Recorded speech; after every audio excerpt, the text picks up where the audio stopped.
our wives and girlfriends, man. Somebody in the background is like this right now. Let's not give ideas, fellas. What up, EuroLeague fans? Welcome to another episode of A Quarter with Kyle Hines.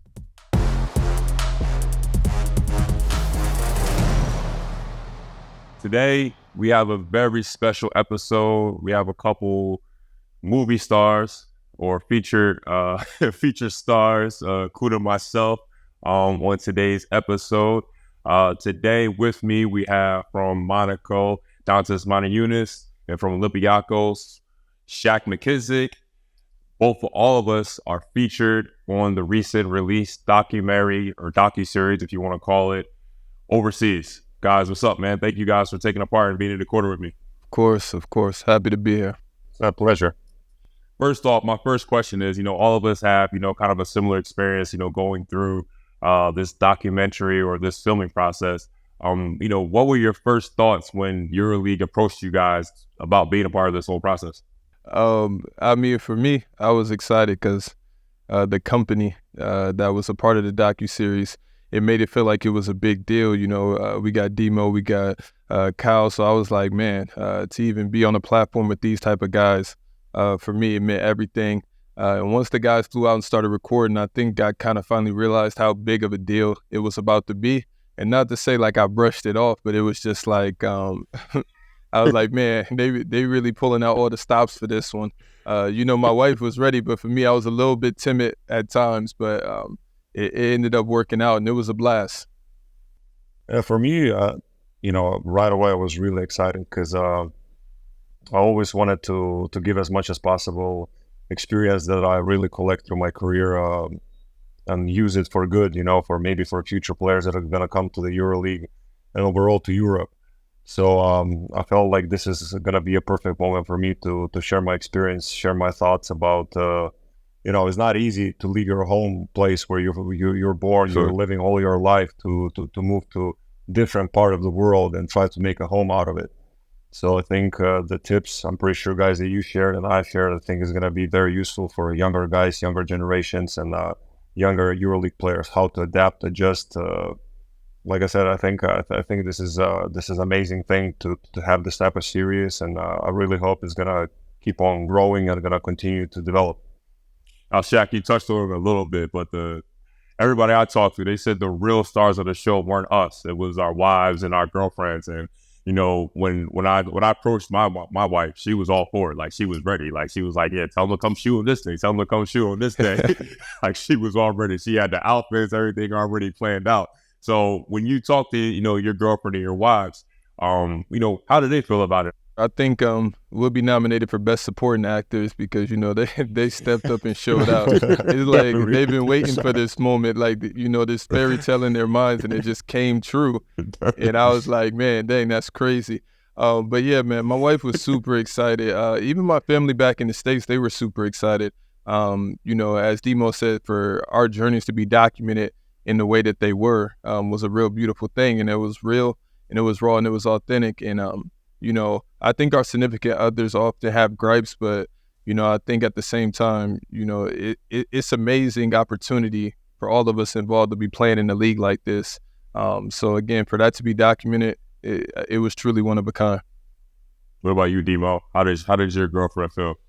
Man, my girl, she's a basketball geek, so probably same like your wife, man. Like, she was more ready than I was. Like, I was thinking like what I should say, what knowledge that I should share, and she was like, "Hey, you're gonna wear this. We're gonna do this."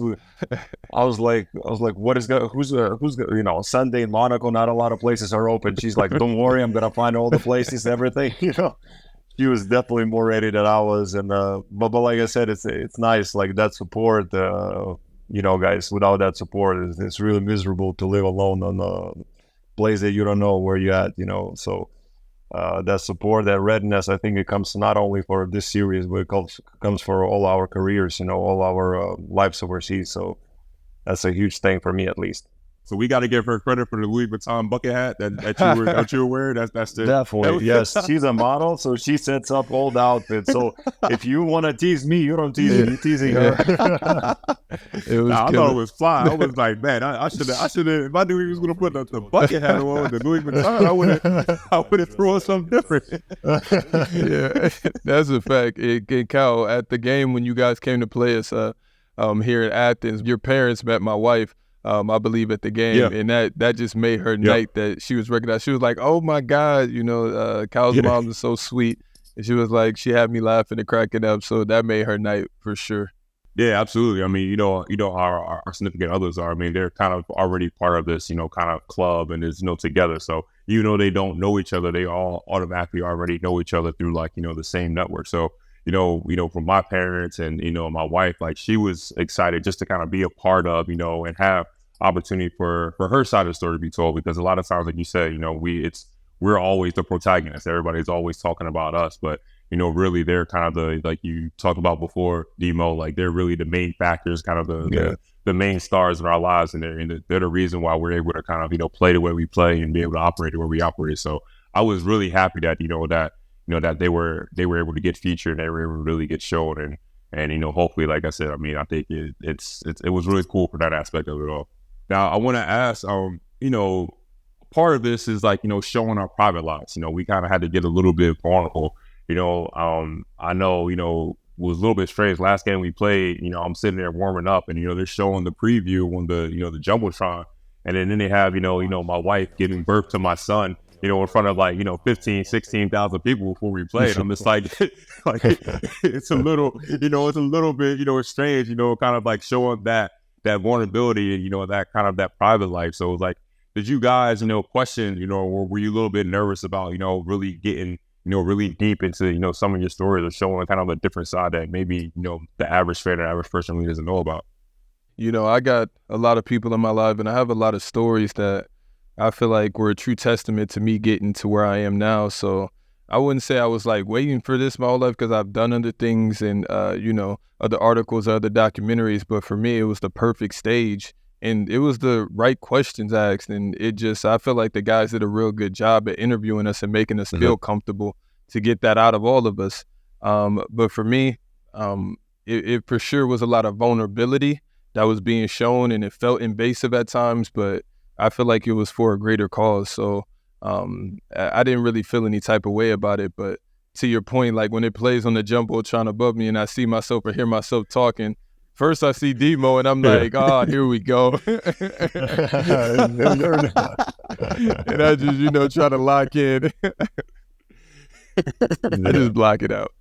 I mean, from my side, I think it's kind of nice, a lot of fans coming to the gym to support us, to cheer for us, and for them to see that we're just regular people, to show that vulnerable side from our side, that we're simple people too. I think it actually allows us to connect even more with them than just be like that regular basketball player who's just like, don't, like, pretty much like after the game sits in the car, just goes home, and no one sees him. No, he doesn't talk to no one. He doesn't sign. He doesn't take pictures.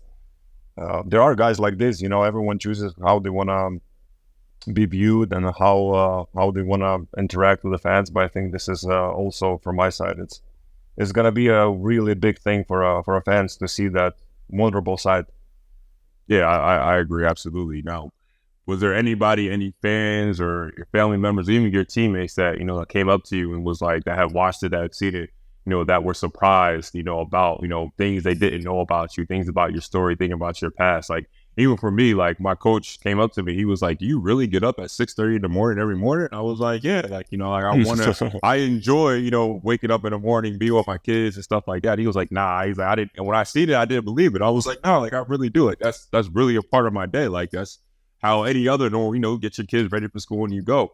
But was there any of like your teammates or your coaches or somebody that like, came up to you and was like really surprised about your story or about your background or about, something that they seen in this documentary?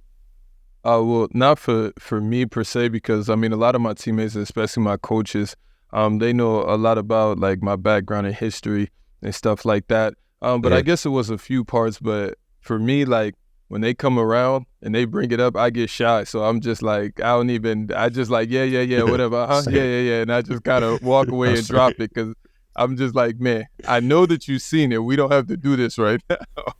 Just with my teammates, I'm like that, though. It's weird, man. Yeah, it was more or less the same with me. You know, some guys try to tease me. You know how it is. We have very interesting guys in our team. So everyone tried to joke with everyone. You know, you just slip and someone's gonna try to tease you. You know, but I actually from the fan side, like I received a couple of messages. You know, who saw it and the feedback was amazing. Everyone said that this was one of the best things that was filmed in recent years and with the EuroLeague and overall around sports in Europe. You know, so I think it's really inspiring that we're capable to do this. Yeah, absolutely. Now I want to get into specific moments, about the documentary that each of us kind of went through.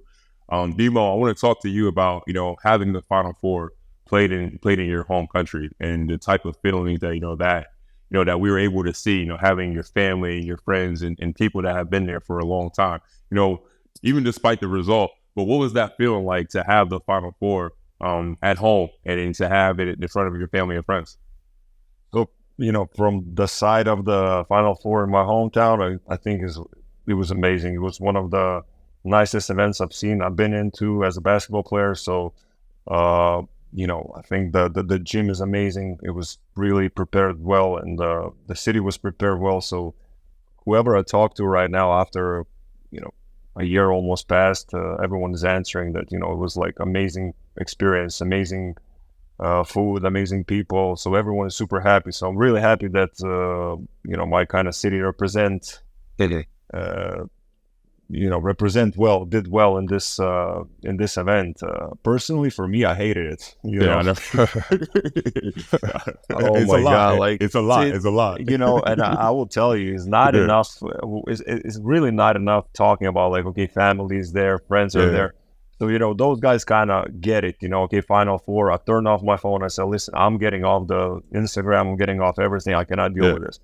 But also in the same time was my teammates, like after every day, like everyone's like, okay, where we can eat, and, like I give them like a list of the places. And, 10, 15 minutes comes by, someone comes and he's like, okay, listen, I called them. They say you have no spots. Can you call them? I said, why? He's like, well, because if you call, they're gonna find a spot. I mean, it's partially true, but in the same time, in some days I would spend like a couple of hours on the phone trying to organize someone dinner or someone wants to go somewhere. So that side really sucked. It was like I couldn't get like a time off. Like from organizational part of view, but. You became like the unofficial tour guide or host, I definitely was. It definitely was.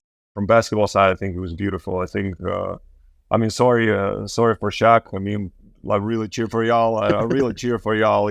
Thank you. You guys had a lot of players that played with, Sip and also Fops and all other guys. Like I played with them through my career since I'm a kid, and I really was supporting y'all, and it was I was feeling bad for you losing like that. So that's the beauty and the curse of the Final Four. It's like it gets just the beautiful part of it. Once you get there, but you only walk away with one winner. So that's the part. I've been through both sides too many times, so I can understand the how it feels. But Shaq, I want to talk to you about a part that really kind of stuck out to me, while you were filming doing your part. It was when you called your sister and you had told her that you had just, signed your contract extension to Olympiacos. So talk about that moment and, not only, what it meant to you, but what it meant to your family. For me, I think everybody knows like how much I love being here in Athens. And Kyle, you've had the pleasure of also playing for Olympiacos. But it was big time, like to come from where I come from to coming over here in the first 3 to 4 years I'm playing professionally. I don't even know what EuroLeague is. Like I know that it's a league, but this is 5, 6, 7, 8 years ago. And then to be put on game through a few of my teammates, and then just to realize, okay, this is the top level. This is where I want to be. And it felt like the moment that I stopped striving to get here was the moment everything clicked.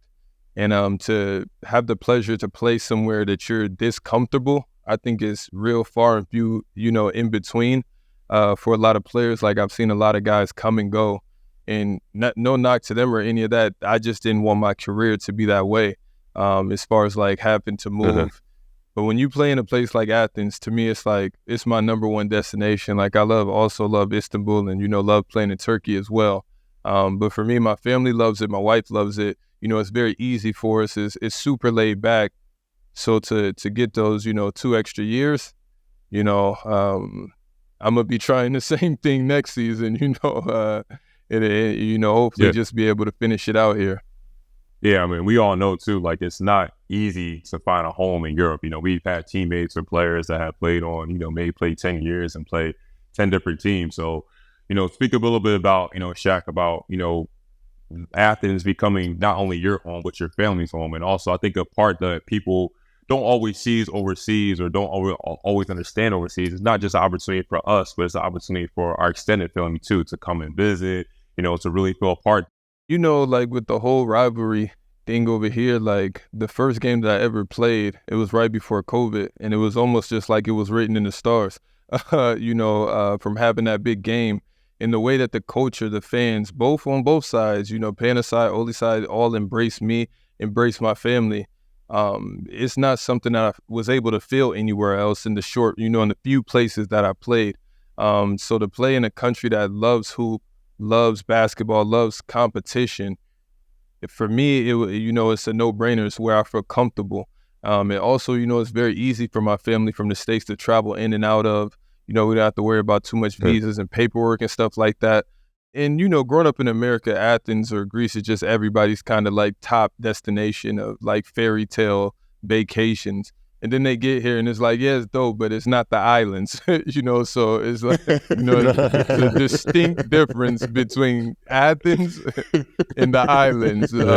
We can only do so much here. We can have an amazing time, but we got to cap it off, at some point. Demo, you played all over the world. You played on the highest levels, everywhere, just about. So talk about, what being in Monaco, means to you, going there. And I know that Monaco was kind of like, you say is I don't want to say an expansion team in EuroLeague, but they are a fairly new team, in EuroLeague, and you've been a part of like building that core, building that culture. So talk about like, what does it mean for you to be in Monaco, and what has it been like? For me, it's like living in a dream. It's every morning you wake up and it's hard to process it, how beautiful this place is. It's been 3 years right now, and every morning me and my girl will go to the city. We stand in the parking lot which overviews the city, and I'm like, I cannot believe we're living in here. Like it's for 3 years right now, and every day I say the same thing. Like this place is amazing. And when I arrived, it was interesting because when I signed with Monaco, to be honest, we had at a moment maybe 7 or 8 players signed. So when I arrived, I knew, it's a new team coming from the Euro Cup. But I was like, man, what we're going to do? 7 players, it's September, like teams are already set up. Like what's going to happen? And then, our president really put a lot of work in the market to sign the new guys. Mike James came, Will Thomas came. Other guys joined, and then suddenly we start having a team, and so for first year to make playoffs, you, Kyle, know yourself, sometimes it's so difficult to pass that line, like to make a playoffs is a huge thing. And, for some of the guys that I'm looking around, like they don't realize how difficult it is. And then, of course, next year you make Final Four. So the ambitions are growing. But at the same time, you have to be logical. It's really difficult. EuroLeague, it's difficult league. Same like NBA. To win EuroLeague, I think, is one of the hardest things to do. And hat off to all the guys that won it, because I think it's a hell of a job to go all the way to the top. And so, like I said, where I'm living, it's speechless. The views. Also the people, the support we get from local people, it's amazing. To be honest, right now is the probably most beautiful time for me because there's no tourists around. Yeah. So you walk, you walk around the city. Nice. and his own locals, and like almost every second, third person like recognizes you, says a couple of words to you, doesn't bother you, but like, in a nice way shows that they support you. We just beat last week Real Madrid, so right now you walk across, like around Monaco, through the streets of Monaco, and everyone is like, hey, good job here, last week, great, keep it up, so it's really a great feeling, You talked about also in the documentary about, when you were in Treviso, and you talked about like having that veteran, those veteran guys that kind of, pulled you along and kind of, made you kind of, get straight and, I guess you could say, kind of gave you some act right is what we kind of say, So now as you're older and you're the veteran on the group, and you just talked about like, some of the guys on the team, you guys got to the playoffs, you got to the Final Four. And, you have a lot of younger guys on your team, a lot of guys that experience this for the first time. So how do you see kind of like, life kind of coming full circle where, when you were in Treviso, you were that young guy, but now all of a sudden in Monaco, you're that veteran presence. Like, how has that kind of like, changed for you, and how you become that veteran, for the guys in the Monaco locker room? Yeah, the life goes fast. I can tell you this. Facts. Like I look around the locker room right now, and I'm like, man, like how did I end up here? It seems just yesterday I was making fun out of the Massimo Bulleri. Me and Alessandro Gentile were making fun out of Massimo Bulleri. Now the young kids making fun out of me. That's how I feel. Crazy. Yeah, I mean. It's tough, it's tough job. Also, the generational change. I think the way the older players were treating me and talking to me, and then pushing me, it's not really working right now with this new generation, younger generation, I would say. But at the same time, right now our job as a vets is to push them and try to make sure they understand how important it is to get ready, for practice. Wake up early, do your job. There's so many things in basketball that, like, once you get to the final four, it seems like, okay, we're in Final Four. And it actually happened for us this year. We started pretty bad this year, due to the, I think, not concentrated and not understanding that there is a mountain to climb another year. So those things are, like, I think, are on our shoulders as a vets to kind of guide the young guys, to make them understand that, hey, like, as soon as August comes, the new season starts, preparation starts, everything starts from zero. And I think this is really tough for younger players to understand. At least it was tough for me to understand. Yeah, but I think so too. I mean, I'm going through that now, and I'm suddenly the old guy, the old vet, not only in the league, but also in the locker room. When guys is making fun of my age, and I'm looking on the scouting report and I'm playing against guys that were born in 2002, 2003. And heartbreaking. I was like, man, it's crazy. It's crazy how, like you said, how time flies. But I mean, that's the beauty of the sport, right? This sport is a forever cycle. And then, I mean, as long as you're able to be a part of it, you're able to experience, some beautiful things and some beautiful memories. Before we go, I know like you guys got practice and we got important games coming up. I want to get back to the documentary, overseas. And first of all, would you guys, if there was an opportunity, would you guys do a season 2? I would do a what's it called? Like where the whole year, where they just come and stay out here and just document everything. No, man, it was dope, and I would love to do a season 2 after being able to watch everything back and look at everything and kind of fix some things. I think it's I'm like, okay, we gotta make sure we got the hat. We gotta get gotta come with the drip for sure. Yeah, man. No, but it was an amazing experience. To be honest, like, it wasn't a burden at all. It was quite fun. I know for sure who would love to do the season, and like Shaq said, the whole year. Our wives and girlfriends, man. The real housewives of EuroLeague. We just get cameos. Don't get. Let's not give ideas. Let's not give ideas. Somebody in the background is like this right now. Yeah, sitting on a gold mine. But for sure, no question. Like I said, from my side, for sure, I would agree. Like I said, more we can pass on to the younger generation, I think better is going to be and easier is going to be for younger players to be where we at. All right, guys, man, I appreciate you taking the time. To all the EuroLeague fans out there, make sure you check out us 3 on the overseas documentary by EuroLeague. If you haven't seen it, I mean, it's absolutely, we talked about it today. It's absolutely a great opportunity for you to learn not only about us, but also learn about, overseas experiences. And then also let us know, let us know how you guys like it. Tap in with us on Instagram or just through, however, to let us know, about the documentary. So check it out. Guys, man, I appreciate you guys. I thank you for taking the time. I know you guys are busy with your schedules every day and practices and hopefully getting to another Final Four. Good luck the rest of the way. And you as well. I'll see you guys very soon. EuroLeague fans, that's it for this episode of A Quarter with Kyle Hines. Take care and we'll see you soon.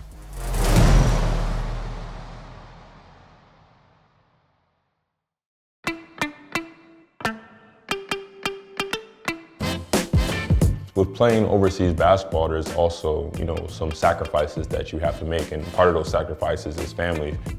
When my mom had breast cancer, I wasn't able to be there. When my sister was fighting lupus, I wasn't able to be there. When you're 18, 19 years old and you moved away from the family, you have to learn everything really fast. I had to, watch, my son's, birth on FaceTime. I love being over here, but it's also kind of a pain.